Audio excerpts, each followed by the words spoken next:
It's complicated. Every relationship status on Facebook should end with, it's complicated. Let's be honest. Whatever point of the spectrum which you happen to find yourself, it's either complicated or you're lying to yourself. It doesn't mean it's bad, just that there's another layer. And I've got news for you. Status is like an onion. An ogre. An onion. When you peel away the last layer, there might not be anything left. Single. Somebody's dream is someone else's nightmare. Dane Cook talks about singleness in terms of not being invited to a party that everyone else seems to be attending. But it's complicated. Some days you're living the life, enjoying time and space, tickets for one and popcorn all to yourself, casual dates, and the sky's the limit.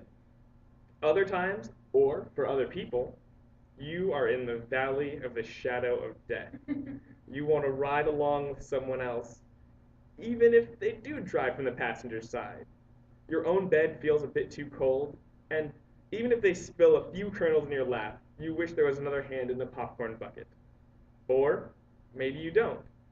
When chatting with a stranger of the opposite sex, you spend at least half the time figuring out if they're flirting with you, or really just asking if you'd like to add an apple pie for $1.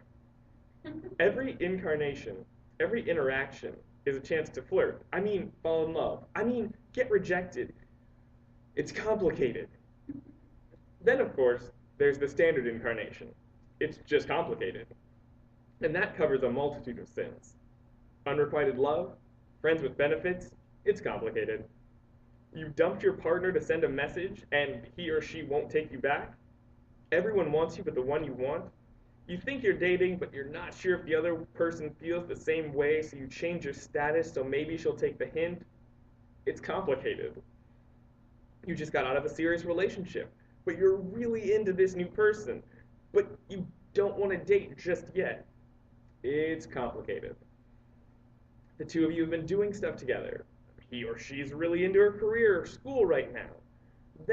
But he or she always seems to get super gushy and sentimental when you think maybe you're making headway in the relationship and it'll really become something. You find out that you're the person on the side and the significant other just found out about the two of you, but you still really like him or her a lot more than you should. Get off my back, it's complicated. Then, of course, there's the status. In a relationship, engaged, married, and when you get there, complicated goes to a whole new level. Dating. Usually you feel like you've known each other forever. Sometimes you're staring at the other person wondering, who on earth am I talking to? You've got this pseudo-psychic connection, teamwork thing going on. Until you don't. Then you're at each other's throats for misinterpreting your thoughts. You're still trying to figure out the drill with one another's families, wanting to make a good impression but not wanting to kiss up. You put on slacks and a tie but stop short of agreeing with the folks on politics and religion. The whole thing's an awkward mess of telling the other person what you think they want to hear and showing them more and more of who you really are. Hitch says it well. She may not want the whole truth, but she does want the real you. She may not want it all at once, but she does want to see it. Then, of course, there's the piece de resistance, because at the end of the day, it's your job not to mess it up. So you're trying to be Superman, Clark Kent, and Lex Luthor all at the same time. It's complicated, and that's putting it kindly. Then somebody pops the question. How about we do this dance until one of us kicks the bucket? So now you're trying to sort out what comes next. You're picking out flowers, your families are meeting up, you're not sure how that's going to play out. You don't think that your uncle will mess with anyone in your fiance's family.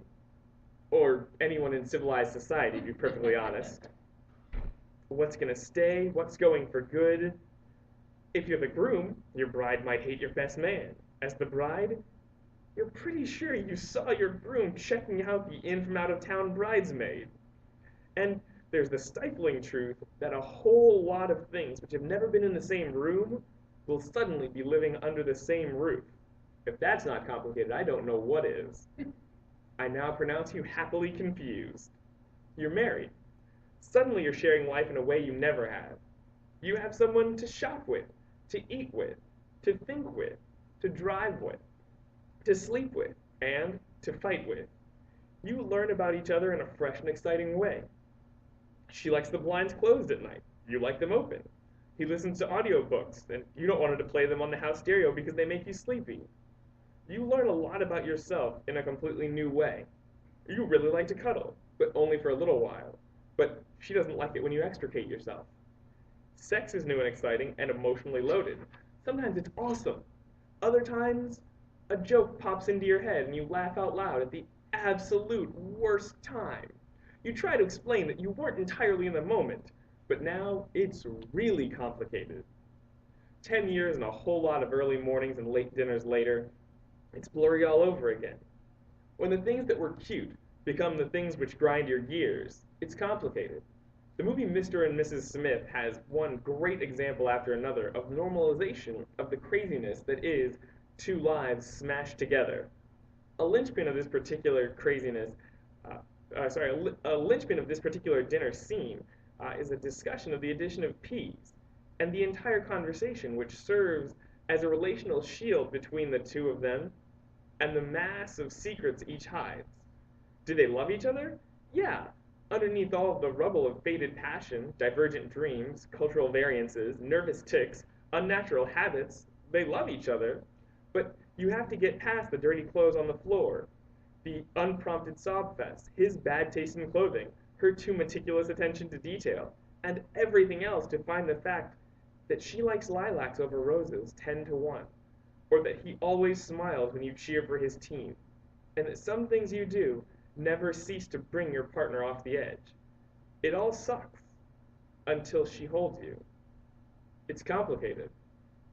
So basically, if you're alone, together, in love, in hate, seeing each other socially, bumping into each other on the street, dating, fighting, flirting, cleanly broken up or not quite over each other, married, pining, engaged, or just plain dating, it's complicated.